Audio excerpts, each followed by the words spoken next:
Okay, is that time? Oh, are we on? Lovely. Can everybody hear me? Yeah. Put your hand up if you can't hear me. Good, no one ever does. Right, okay, let's have a chat. So, this is going to be hopefully a little bit of fun to send everyone home or off to the party at. If I'm not there first, please do reserve me a beer. My name is Simon. I'm from the UK, if you can't tell from my accent. And I'm a software developer, and this is actually my first talk on security. Not that I don't have a background therein, I do. But I've never talked on this subject before, so please, any feedback, gratefully accepted. So the second most common question I get asked at conference is, where are you from? I am from Telford. The third most common question I get asked at conference is where's that? The first is, who are you? So I am from there. I am from a small town, and no worries if you've never heard of it, there's no special reason why you should have. But that's where I'm from, and I've been doing IT for somewhere around 20 years now. I'm rather enjoying it, and I intend to keep doing it for an awful lot longer, so long as people keep paying me to do so. Frankly, I'd carry on doing it even if they don't. But I might not do it full time at that case. I have also been known to appear on podcasts. So has anyone listened to this? Don't shush you two. Has anyone else heard the podcast, the Compromising Positions? No, fair enough. Well, it's there if anyone's interested. It's generally about InfoSec, but I do the occasional guest appearance to talk about films. And we have a lot of fun doing so. The hosts are in the room tonight. Yeah, they are. So, if you'll allow me in a moment of indulgence first, what actually does the word hacker mean? I am a big fan of word origins, and so I could not resist this opportunity. Give me a moment. It has nothing to do with hacking things to pieces. That is... Sorry? I'm sorry. It literally no connection. That's a coincidence. As I will see. The name ultimately comes from a guy from the early medieval period, as we now call the Dark Ages, called Haka, with an A. We don't know who they were. We have no knowledge. We just know roughly that they existed. Possibly a lord. We're not really sure. And they possibly were the lord of somewhere called Hacker's Isle, or possibly Hacker's Marshland. Again, not totally certain. Which is today known as Hackney. Hackney is a place in London. Now, amongst its many features, I dare say, I've never been, is a green. There is a green on Hackney, and this is where they used to sell the horses. So from here, the horses came on to take on an extra meaning. The Hackney horse was an old, tired-out old nag who was worn out from a life of hard drudgery. I have no comparison to make to the life of a developer. And it also incidentally gave its name to the Hackney carriage, pulled by a horse from Hackney, which is still the name given to the vehicles that drive around London to this day, Hackney cabs. But that's, again, kind of a sideline, because where it really gets its name from is hack writers. A hack writer was compared to a hackney horse in that they did drudging, creativity-free work on a daily basis, wearing them out. That's where a hack writer comes from. And in the Massachusetts Institute of Technology, they use this to refer to developers. Specifically, developers who were able to just blast off blocks of code without having to consult manuals and do research, because they could do it as if it was just ordinary, boring daily work, like a hack writer. And the first time it was applied to hacking as in an illegal activity was phone phreaking. These were actual hackers, that is, developers who could just blast off code, using bits of information they knew about the way the phones worked to use them, shall we say, creatively. Incidentally, it was a sort of whistle that could blow at 48 megahertz, I believe it is. It came free in serial, hence Captain Crunch being used as the name of one of the early hackers. And it's also the name of one of my favorite magazines, a hacker magazine called 2600, named again after this same exact idea. So what was the actual first hacker movie? Or rather, can we take a guess at what decade? Shush, you two. Does anyone want to take a guess? What decade did the first hacker film come from? Anyone? Go on, go on, go on. 60s. Give that man a coconut. Yes, the 60s. The first hacker film was called Hot Millions. I don't know that anyone's ever heard of this. I hadn't. And I'm British, and so is this film. But there we have it. And it's actually pretty good. I recommend tracking this one down, honestly. I used to think the first hacker was The Italian Job and that Benny Hill ought to be the first hacker, but no. It's this film, made 1 year earlier in 1965. And actually a much better film for the purposes of this talk. So the first hacker ever shown on screen was played by Peter Ustinov. He was a fantastic actor from way back when. He plays a guy who is an embezzler who's been released from prison and decides that the big corporations have got rather too much money, he has rather not too much money, and that there's some sort of equilibrium needs to be reached.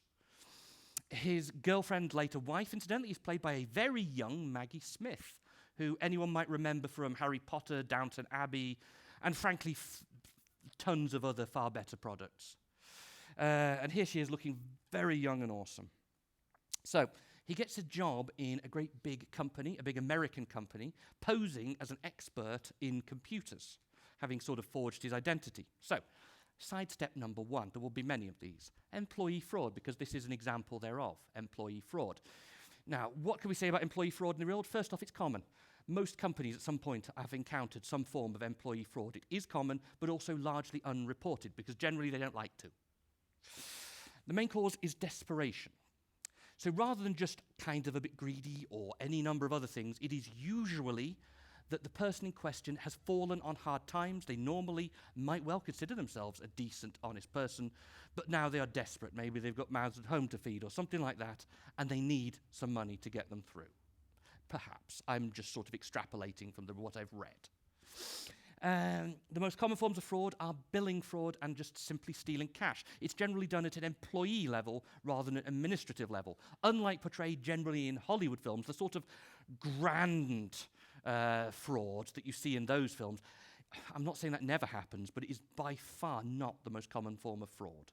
It is usually much lower level than that. People with the ability and opportunity and the motive. Also, 72% of it is done by men, so sorry men, you suck. And generally costs an estimated 5% of the annual revenue of a company. Now, it's not in one big hit. It'll be in lots of little hits, but nevertheless, it costs real money. How can you prevent? Basic tips. Know your employees. Know them. Get to know them. Not only is that a good thing to do, not only is that the decent thing to do as a human being, as a company, but also you might notice red flags that might otherwise go unnoticed.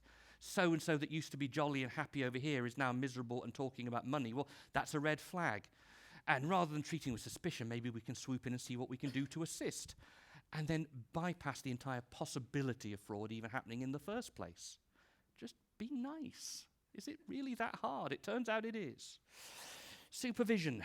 Not down to the super level of sort of sitting over their shoulder, but, have some level of supervision and make sure it's known that it exists. Tamper-proof document trail, make sure that we can go back and work out what happened and why. Audits, carry them out. If there's ever any question, we can find out where it came from. But, the idea would be don't get to that place go there in the first place.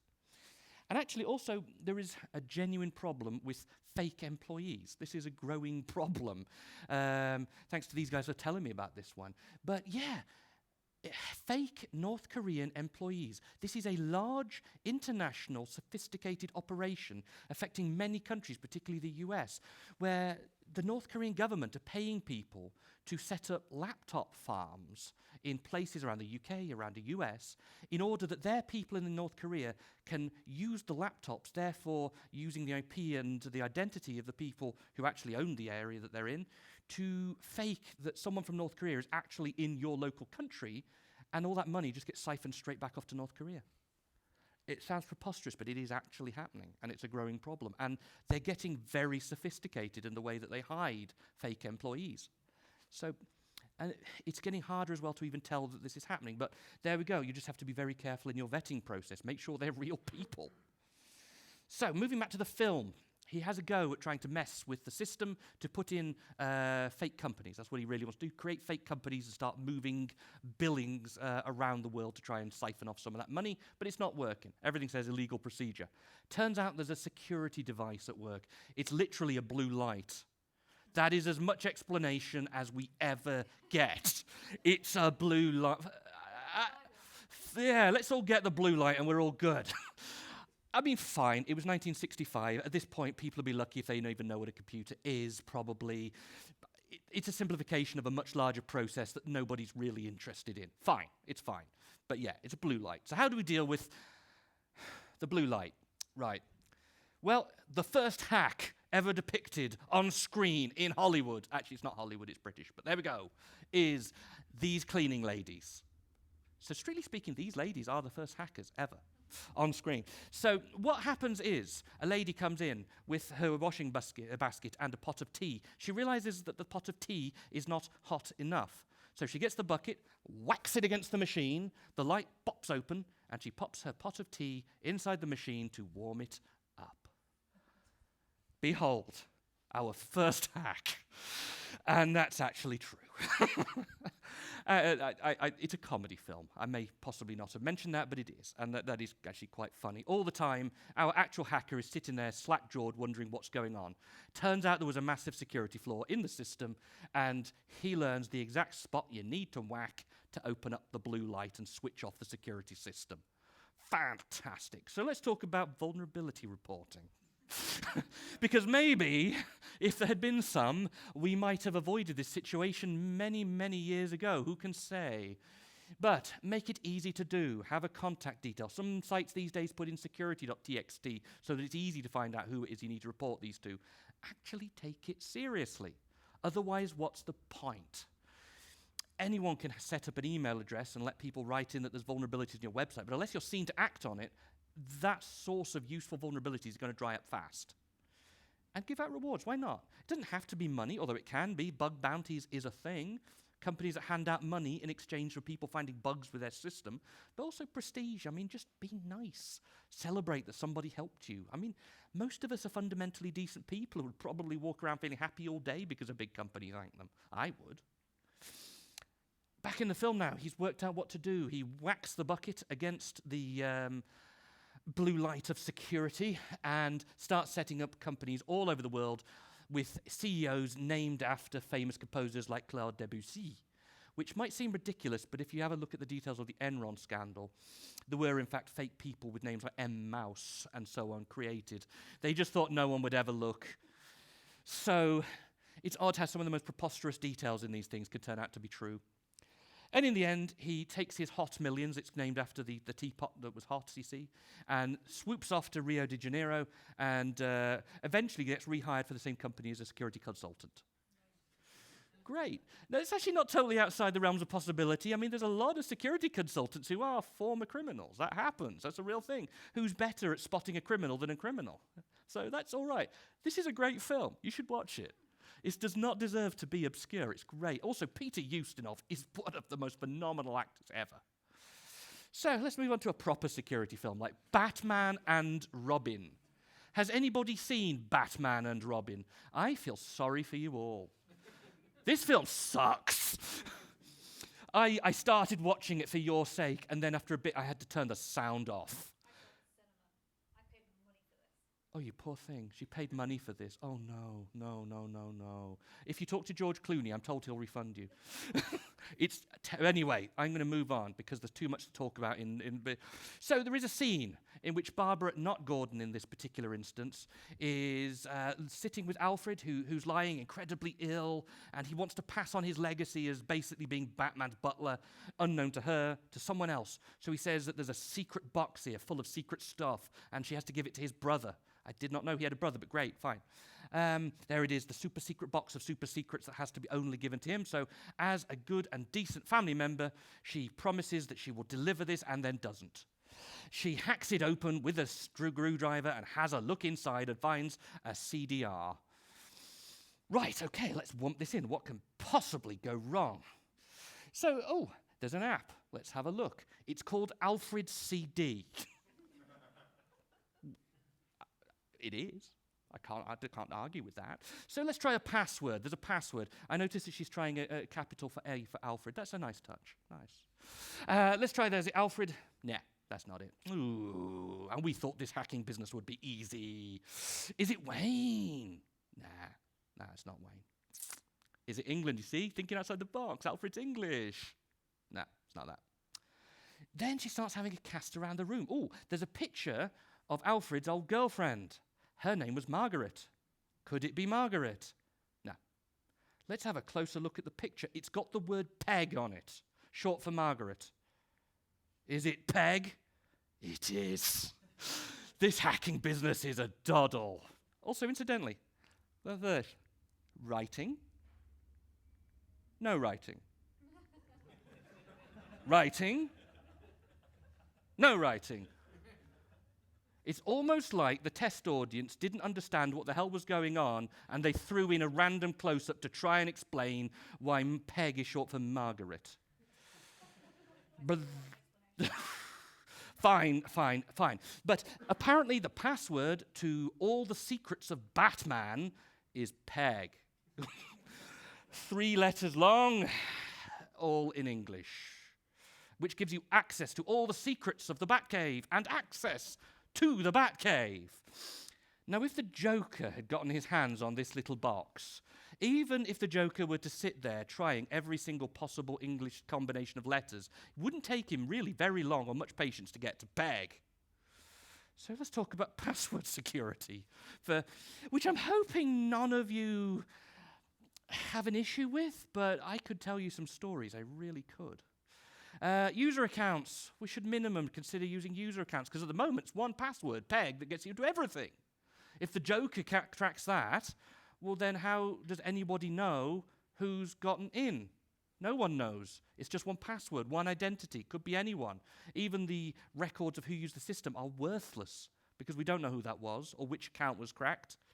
High entropy, that is long passwords with a complicated combination of uppercase, lowercase, special characters, all that, numbers, as many possible sets of characters as possible.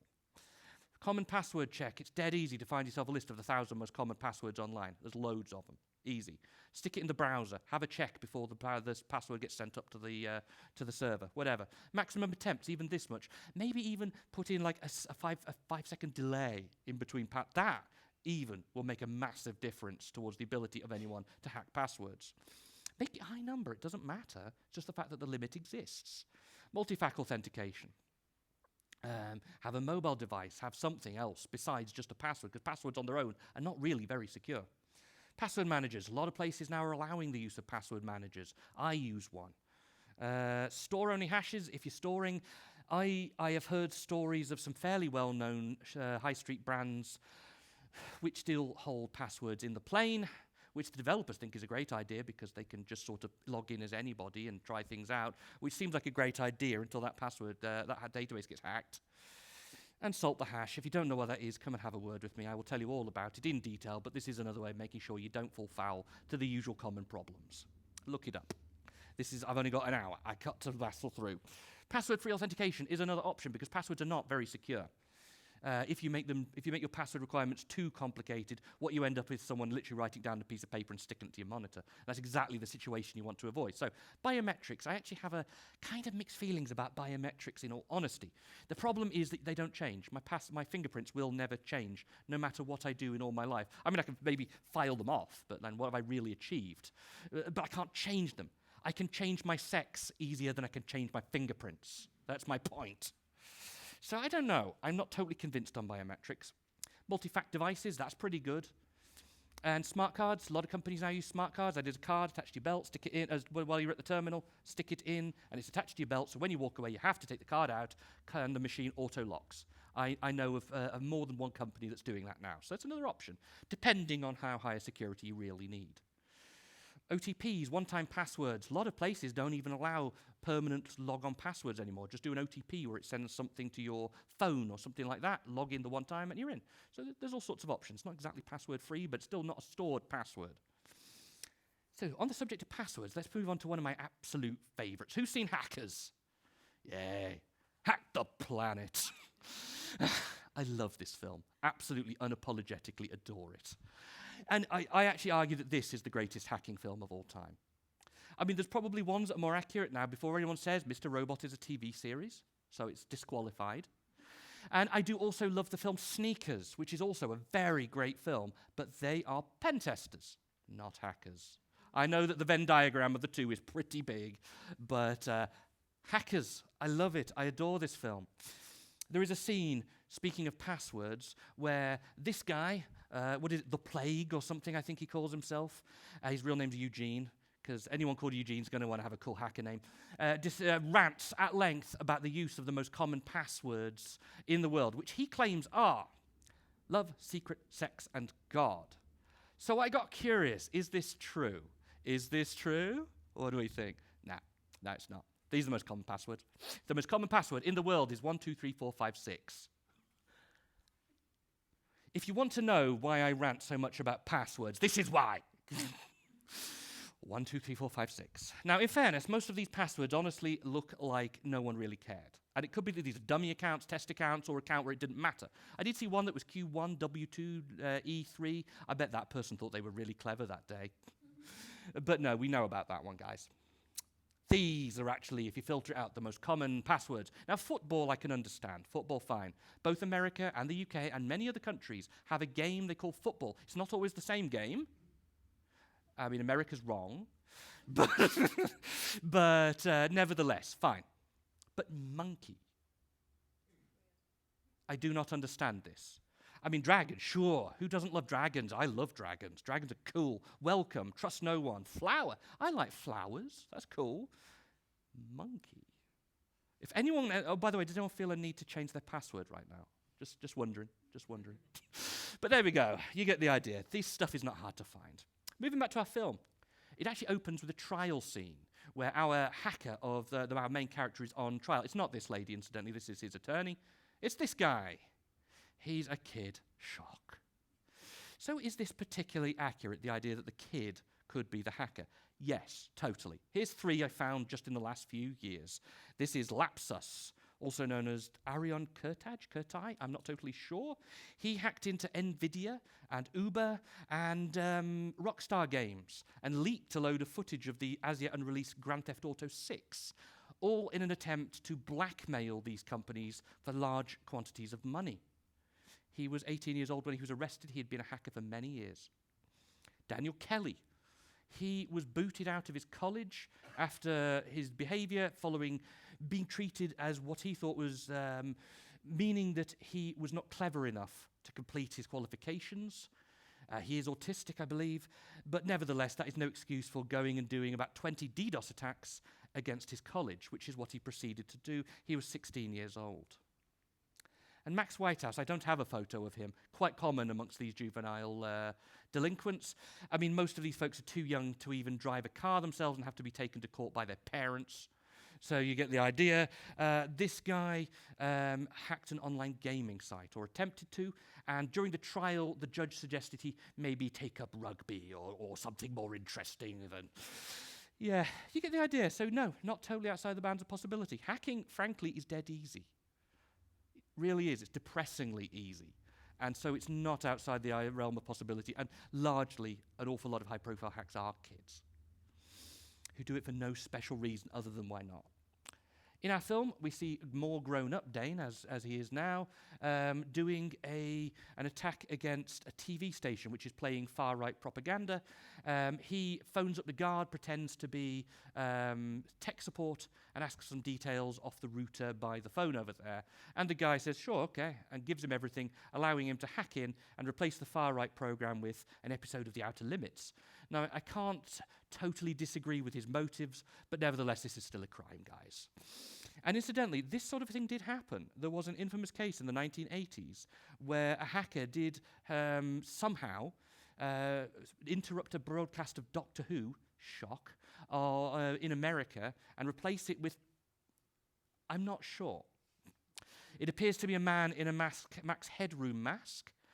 This happened twice by the same person. And frankly, no one knows who it was or why they did it. And you can look at this footage on YouTube, but I do be warned, it will haunt your nightmares. It's pretty strange stuff, in all honesty. But there you go. That actually did happen. So social engineering, that's what this is. There's a few forms of social engineering. There's phishing, which is, here's this link. Why don't you totally click this link? This link looks good. Baiting, which is just leaving something lying around for someone to maybe find and think is useful, maybe leaving a USB stick somewhere around the office, or what looks like here's a whole load of lovely discounts to buy some cheap merchandise website, but it's not. There's loads of that going around. Pretexting, pretending to be someone you are not or something you are not. Whale phishing. Phishing, but kind of a bit more sophisticated. It involves researching the target, finding out all about them, and making a phishing attempt that looks very convincing, maybe with details of people they know and projects they're working on and whatever it takes to get them to click on the link. And phishing is now 75 times more common than malware out there on the internet. When I was much younger, the big problem was accidentally finding a dodgy website that started installing stuff on your website, on your computer, without you realizing. And we all had to get used to using antivirus and scanning regularly for viruses. It's not as much the case anymore because they frankly just don't need to anymore. Phishing is a much better way of getting the money out of these people than malware. There are over 2 million phishing sites registered by Google. That's just registered by Google. There's a lot more than that out there. I absolutely guarantee it. Estimated 1.8 million losses, and that's just in 2010. That's the statistics I found for 2020. I bet you anything that's a lot higher now.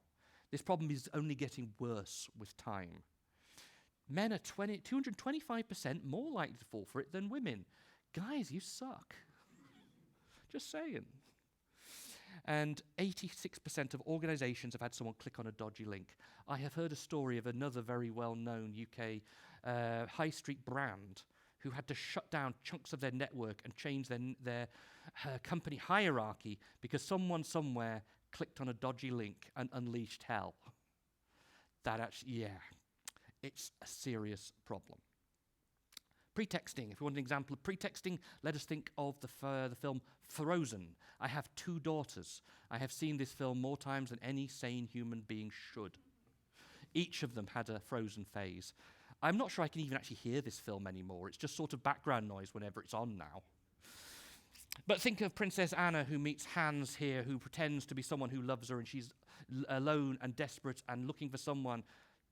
Plot twist, sorry guys, he's totally the secret villain, and actually he just wants her kingdom. I hope no one hasn't seen Frozen yet, because it's actually a good film, and I just ruined it for you. You know what, I don't feel sorry. But if this seems unlikely, let me introduce you to AI Brad Pitt. Has everyone heard this particular story? Now, it's easy to laugh. Yes, the lady in question should probably have used her faculties maybe a little earlier and thought a little more before sending so much money. But fundamentally, we are all human beings, and what we want is love and connection. And all of us have had lonely moments when we've been desperate. And I would honestly believe that most or all of us could fall for this if it fell on our lap at the right moment in our lives, especially as in this case. It's not like he just said, "Hi, stranger, I'm Brad Pitt, give me money." This went on for 8 months. 8 months when whoever it was faking an entire relationship with her. This will have seemed personal and real. And that's horrible. That's horrible. These scammers know that love is a vector that consistently works on human beings, and they don't care. Imagine wasting 8 months of your life, and then it all just turned out to be a pretext to get your money off you. Some of these things go on for years, literal multiple years, before they finally start drawing money. These people are disgusting, and this is horrible, but it works, and it will continue to happen. How can we prevent it? Staff training. I mean, frankly, that's really the ultimate solution. Train your people. Let them know what this looks like, know what to expect, know what to do. Have a facility to double-check something if it seems dodgy. Minimum necessary abilities. I mean, at least cut down how much damage someone can do if they are convinced. If someone doesn't need to be able to move money around, don't let them. If someone doesn't need the ability to install software on their machine, don't let them. Whatever. Cut everything down as low as possible. Separate admin accounts. If someone manages to get someone to seize control of an account somehow, make it so that they've got a separate admin account where they do their admin-y stuff if they need it. That's something I know a lot of companies do now. Standardized processes. Someone phones up and says, "Hey, I'm in trouble here. Would you just do a quick bit of admin for me so I can get my job done?" Tell them, stick a ticket on the ticket thing, and it will go, and get your boss to sign it off, whatever. I don't care how desperate you are if that's the process, but at least that gets around the problem, because these people will try and go under the radar. Staff training. I'm putting it here again because it really is the ultimate solution to the problem. Make up your own, bring a third-party company in, whatever it takes. I know a lot of companies now do things like phishing training by literally doing fake phishing attempts on your own people, or leaving USB sticks around so that if anyone sticks it in, it sends an email to their manager to say, that guy's a bit of a dimwit. You just stuck a random USB in his computer, so at least you know it's a problem. There's all sorts you can do. Let's go back to our guy. So then what's the other hacks we see him doing? Taking control of a sprinkler system in a school, and it's made to look as if this is something really cool and sophisticated and clever. It's probably not. I bet you the password was admin. Bet you anything. I know what schools could be like. So fine, that's not totally unrealistic. But later, one of his friends tries getting into a mainframe and uses either the user account or the password. It's unclear. God. Honestly, this film doesn't know the difference between a username and a password. It uses the two words interchangeably throughout the entire film. It's confusing, but fine, I'll let it go. And also, this is a server room. I like it. My office doesn't look like that. I want to work there. Guys skate into it on skateboards too. It's the most 90s-tastic thing you'll ever see. What the bad guys are actually doing is taking advantage of rounding errors in transactions, and whenever there's a rounding error, they benefit from it by the money coming their way. It'll be a penny at a time, but over time it accrues until they've got a lot of money. Now, Hollywood is actually quite obsessed with this idea. It's called salami slicing. I know of at least 3 films that use this exact premise, including Superman 3, which is a completely legitimate and accurate depiction of hacking, including that bit where the computer turns a woman into a robot who then rampages around destroying everyone with laser beams. I mean, I don't know about you, but I deal with that problem all the time. But if it's ever happened in the real world, I haven't yet been able to find an actual instance of salami slicing, at least at the sort of grand scale we're talking about here. So in response to the sort of attempts that are starting to gum their way from a corrupt CIA guy to control them, the hackers start getting back at the CIA guy. They do a couple of things. They hack into the bank and have his card destroyed. They hack into the police and give him a fake traffic violation. They hack into whatever government system and have him declared dead. Now, of these 3 things, one of them actually happens on a regular basis. And surprisingly, it's the dead one. That happens. I would like to introduce you to Padisar Yadav. He is from India, and he's dead, except that he's not. The records say he is dead, and on paper he's as dead as it gets, except that he lives. He is a member of what's called the Indian undead community. This is actually a big problem in some countries, and generally done as a scam to attempt to get their property off them, because the dead cannot own properties. Either by a relative or maybe by a tenant or someone else to get their property by declaring them dead. And an awful lot of countries have the problem of dead tends to be a one-way street. So their computer systems have that assumption built in. Generally speaking, in the majority of cases, those that die don't come back again. And so when you bake that assumption in, it's hard to correct your mistake when it turns out you were wrong. So, on to our guys. Now we start picking up the campaign. We are going to hack the planet, or specifically this company, rather. And they start gathering data, which is the first step of a legitimate hack. So, dumpster diving. That is actually Angelina Jolie jumping into a dumpster. Thank you, film. Gathering documents. Legitimate. That is a real thing. That's a genuine problem. There's all sorts of stuff in your documents, in your organization. I mean, in the film, they say they're looking for passwords, which is a simplification. What you're really looking for is names of people, companies, projects, servers, IP addresses. All of that is really useful. This guy goes and pretends to be a construction worker or something and installs some devices in the office to snoop IP packets. And this guy pretends to be a delivery man and just literally walks around watching people type their passwords in. I mean, yeah. It would work, absolutely. So on-premise security, because that's really important. Because frankly, once the hackers are into your building, all bets are off. They've probably got what they want. Physical security on Windows, at least historically, is pretty shockingly bad. It's not hard to get what you want off that machine as long as you're able to sit at it for long enough. Mark security levels on documents. I mean, that's a basic. That's in ISO 27001, I believe. You know, if it's more secure, mark it as such so we know to treat it as such. Secure disposal. have a minimum, have a paper shredder. That'll do it. Or if you need to go next level, hire a company that will do it for you. There's all sorts of options for this. ID cards, which I blow both ways on a little bit. Think about ID cards with the pictures on. No one looks at them. Frankly, they don't. I know of studies that have been done where folks have experimented by taking an ID card and then replacing the picture with a picture of a rhinoceros and then going into the office and no one notices. So you should have them. It's best to have them, but also be aware that they're not quite the magic bullet you expect them to be. Staff training. Tell them what to expect. Tell them what to look for. Tell them that it's okay to challenge people. Quite often, all these people will do, and I know of cases that I've heard from fairly reputable sources of this, like folks that make their way into offices or into building sites or whatever by simply putting on a reflective jacket and carrying a clipboard. And that's good enough. People will assume that they're professionals or someone in authority and know what they're doing. It's in our nature not to question in many ways. So, yeah. Multi-factor authentication, our good old friend, I'm bringing it up again. Restrict visitors. I mean, why does the guy with the delivery need to come into the office at all? Just tell him to wait at the door and someone will come to him. I mean, that's pretty basic, but I wouldn't be giving this talk. I wouldn't need to if I didn't know that not everyone does this stuff. Sign visitors in and out. Maybe take a photo of them. That's not a terrible idea. At least you know who they are and what they look like. So, they then start a massive hacking battle against the company. And this scene has to be seen to be believed. It's wonderful.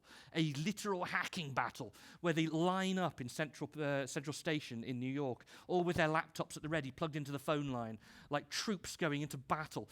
And it includes things like a keyboard with emojis on it. They didn't call them that back then. A totally pointless VR headset for some reason, and all sorts of other nonsense. And they start sending virus after virus against the baddies to distract them. And it's brilliant. Stuff like a virus based around the cookie monster that can only be defeated by typing the word cookie. And a rabbit thing that spreads like a rabbit. I mean, it's basically a worm, but they don't call it that because they're trying to keep things simple. It's brilliant. And all of the machines in the whole of the company get locked out. Now, these days, honestly, I wouldn't bother. I'd just DDoS them. I mean, you know, that's great fun in the film and all, but just DDoS them. Take control of a whole load of IoT devices and then start having them all project packets at the same time against the same company. It's almost impossible to defend against some form of attack. And it will pretty effectively kill stuff if you've got it sophisticated enough. The size of the record DDoS attack goes up regularly. The most recent that I could find was 3.15 billion gigabits per second. It's big. And these clouds, these sort of clouds of DDoS IoT devices is getting bigger and bigger and bigger all the time. This is a huge problem. I actually believe if there was ever a giant war between two superpowers, this is the sort of weaponry that we'd be looking at having used. Things like DDoS attacks to kill network infrastructure, which would blind and cripple armies far more effectively than killing the people. And it's getting worse. This problem is literally getting worse all the time. So what can you do to mitigate against DDoS? Wait. See, I mean, most of the time it's going to be a bored kid. I've heard plenty of stories of DDoS clouds of IoT devices that were just literally some kids doing it for some reason. It's the computing equivalent of just going and smashing all the windows in a Saturday night. It's not clever. They just felt like doing some damage and showing how cool they are, apparently. Just wait till they get bored. It can happen. Pay up. Sometimes it's done for ransom. Companies shouldn't, but I know they do. But it's an option.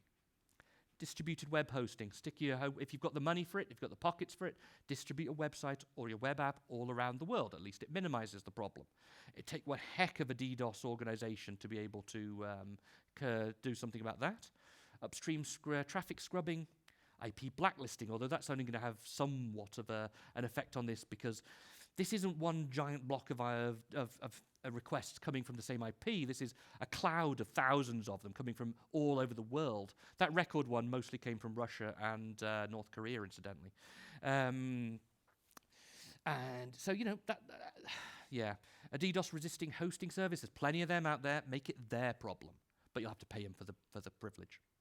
And IoT laws, that's probably ultimately the best solution to this. as far as I'm aware, there are no international standards on the security that should be applied to IoT devices, especially the cheaper ones. A lot of them have got preset admin accounts with preset admin passwords, which are child's play, literally, to hack. I could show my 8-year-old daughter how to do it in about 120 seconds. It's that easy. So anybody can just either write or get a copy of a script of someone else that will literally automatically trawl the internet, looking for these things, capturing them, and making use of them. It's easy. So unless there's some sort of litigation that allows us to put some sort of minimal level of security on IoT devices, this problem will only ever grow. Let's talk about Jurassic Park. I'm guessing most of you have probably seen Jurassic Park.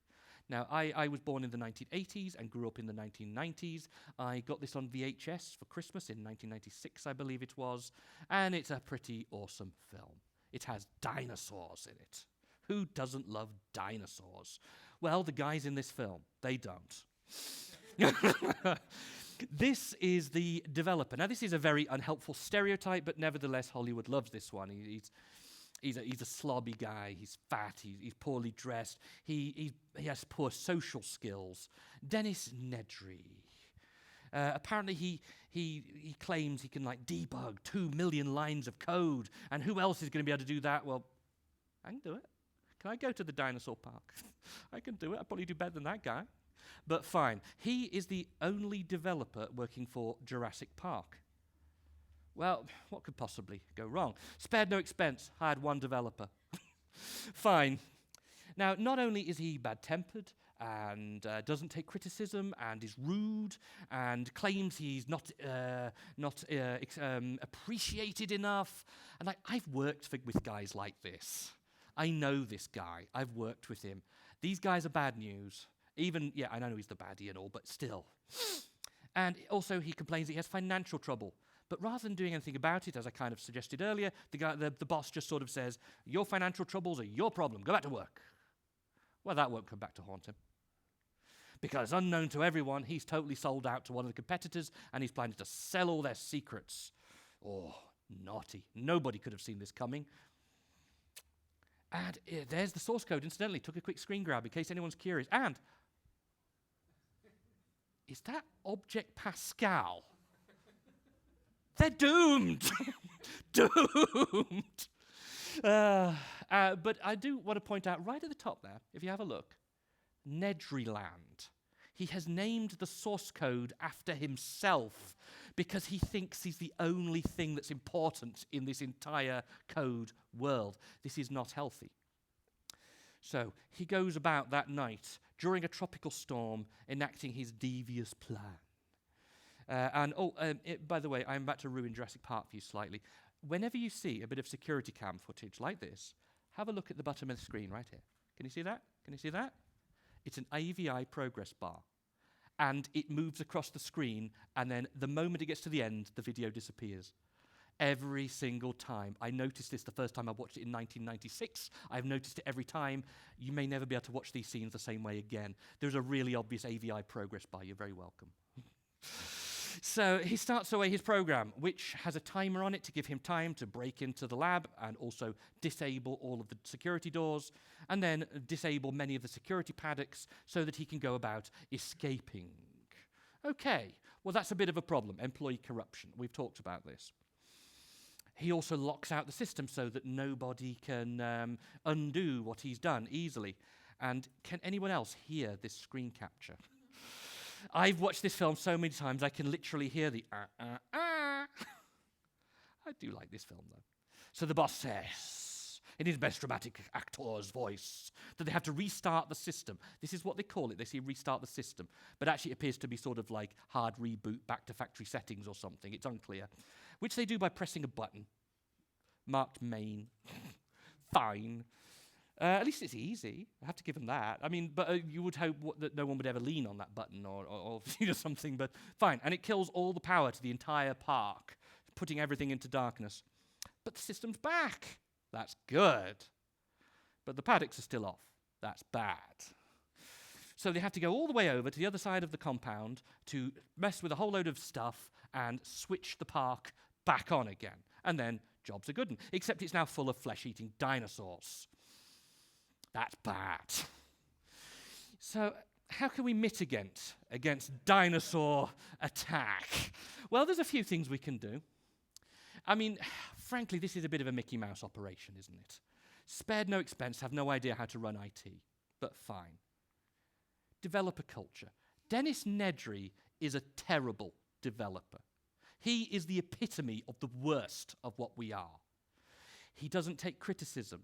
He's egotistical. He thinks he's everything. He even names a code after himself. That's dangerous. I know people like this, and every single one of them was a danger to the company they worked for. These people should not be tolerated. I know sometimes the bosses find it easy because it's like, well, I just give all the work to that guy, and he sits there and he just does all the work. Yeah, but look at the long-term consequences. You're putting everything on this one irascible, unpredictable, dangerous guy. And if they ever decide they've had enough one day, well, that's you up the chute. So, more developers. One developer. At least two, at least. I mean, I'd have a whole load of you guys. Because they check each other's work. I mean, that can be a positive thing. I like it when people point out problems in my code because it gives me a chance to improve, and I like that. People like Dennis Nedry, no. To what's it with that guy? But we should all take lessons from each other on how to improve, but also it makes it much harder to sneak in the code that literally switches everything off when Dennis Nedry presses the button code. Because that could happen. And if you know that there's other people within the code base, it reduces the temptation to even think about it. And you shouldn't be thinking about it, frankly. Disaster planning. Actually, have a disaster plan. That would have been a good idea, I think. I know they haven't opened yet, but they're told that they're about to open and they have no disaster plan. A fail strategy, open or closed. It's an important system, open or closed. When the system fails, do the doors go closed or do the doors go open? You should have made a choice. It turns out it was doors go open. Dinosaurs go free. I mean, if you are a shopping mall and the shopping mall is on fire, sure, doors go open. That's good. If you contain a number of flesh-eating dinosaurs, which is greater than 0, doors go closed. If you are a public toilet with an electronic door, not sure. Either way, you lose. Now, I want to talk about the net. I love this film. I love this film so much. Anyone who knows me any amount knows how much I love this film, and I really do. Everyone should watch this film, but not until you've had a few drinks. It's the perfect intersection between the wish to look completely authentic and having no idea how. It's wonderful. There's a bit where she tries to find a guy by using a whois command, using his chat room name, and it gives out his real name and address. I love it. So stupid.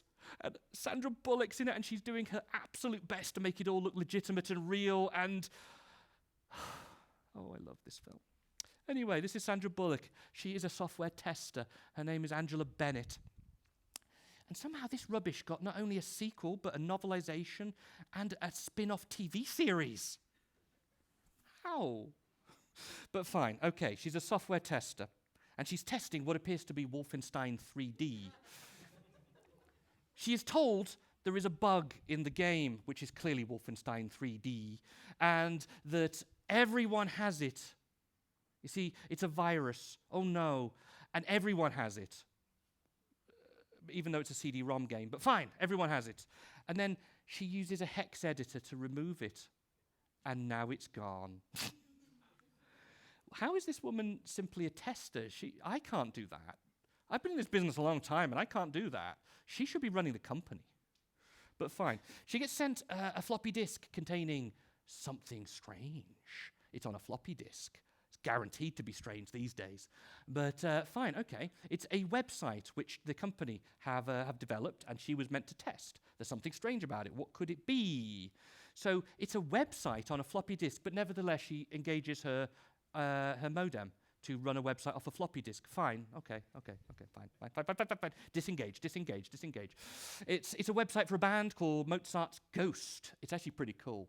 But she's told, click on the link to see the list of concerts. And it takes you to Houston Electric Utilities. That's weird, okay. Wrong redirecting URL. That's fine. There's a password thing, but she doesn't know the password. That's fine. So she's told, go to the little pi symbol in the corner of the screen, hold down Control and Shift, and then she's automatically hacked into secure databases. It turns out that the bad guys made this website, and the bad guys hid inside it the super secret code that makes you hack into any computer in the entire world. And they sent it to third-party developers to test. That seems like it may have been a mistake in retrospect, but nevertheless, it's what they did. So she goes on the run with the floppy disk, which is the only thing you can do at this point. And the bad guys reach into the computer system and change her identity, so now she's a wanted criminal called Ruth Marks. And thus, it becomes a fairly conventional 90s conspiracy thriller. If you like this concept, go and watch The Fugitive or one of those guys instead. They're much better films. If you just want to get drunk and laugh at something ridiculous, go for it. This film's the best. So this is an example, for a start, of security by obscurity. The super secret bad guys thought, no one's ever going to notice that little pi symbol in the corner of the screen and click on it, holding down Control and Shift. Of course they are. If they put this on the internet, that would be found within hours. And then it'd be known across the internet within the rest of the day. And then everyone would know. And there is no accounting system. There is no way to know who's using the super secret hack into everything code. So everyone's in it now.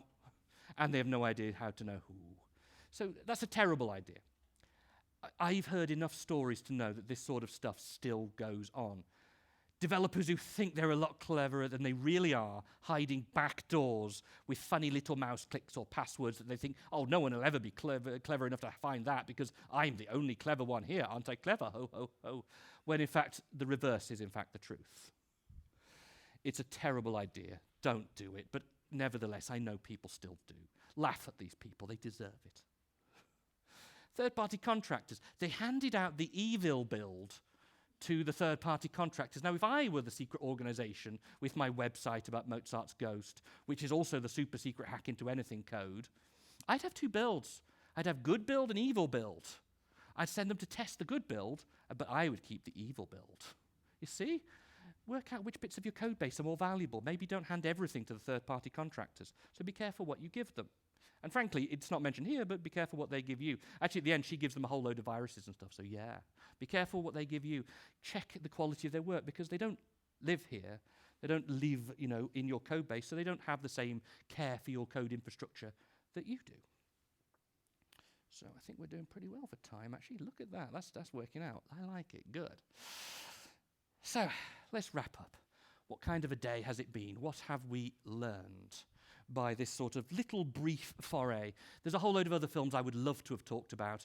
I'm quite a fan of The Beekeeper, but not for the reason that the filmmakers wish. That's a terrible film. But yeah, it is what it is. So what are the main takeaways? If I could give you anything to take away from this, what would it be? Be nice to your people. Be good to your people. Your people are your greatest asset and your greatest vulnerability. Just be nice. If they have emotional difficulties, help them. If they have financial or other problems, see what can be done. If they are ignorant, teach them. It's not hard. It doesn't necessarily even cost you a penny, but could save you literal millions. So be good to your people. Hackers are not geniuses. Not most of them. I mean, yes, those guys exist. They do. But they're relatively rare. Chances are most companies are never going to encounter those guys. And frankly, if one of those guys wants to get into your organization, they will. And there's nothing you can do about it. If it's a sophisticated, well-funded enough operation, they'll get in. Nothing you can do. Most hackers are just script kiddies mucking about with tools they found on the internet and are doing it for what's-its and giggles. So you don't need to worry about going all the way to the absolute maximum level of assuming that you'll have state-level attacks going on, unless you are literally a state, in which case maybe you actually do. That does happen. But, this is the level that is more realistic for most companies. I don't know who you are and what you need to be achieving, but nevertheless, bear that in mind. And I came up with this analogy on one of our podcasts. To me, security is like a lock on a bike. And hackers are like someone who's just going around looking at all the bikes, looking for which one they can nick. If one of those bikes has no lock, well, they'll have that one. If they've all got locks, but one of those locks is so rubbish that someone can just pull it, well, they'll have that one. Your security doesn't need to be perfect. It just needs to be better than everyone else. It's like the old joke when you're being chased by a lion with your friend. You don't need to outrace the lion. You need to outrace your friend. That's a slightly more savage way of putting it, but you get the idea. Okay. This, if anyone is interested, is my website. I don't keep an awful lot about cybersecurity on here at the moment. Who knows for the future? But, there's a blog, there's a list of appearances. You can even find some lovely photos of me if that's really what floats your boat. But, there we go. That is my website. Feel free, have a gander. Just give you a sec. Yeah. This is my Blue Sky account. I used to be on Twitter, and I'll carry on calling that because it apparently annoys Elon Musk, and I am all in favor of annoying Elon Musk. But I'm on Blue Sky, something like Simon_John_Painter or something like that. And finally, woohoo, fresh off the press, thanks for this graphic, which I was just handed this morning. We have another podcast coming out in the near future. Do look for this.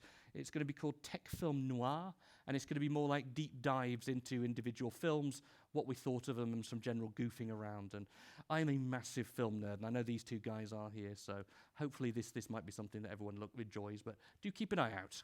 Follow the stuff. You'll probably get some news. And then, with that, the end. Thank you very much.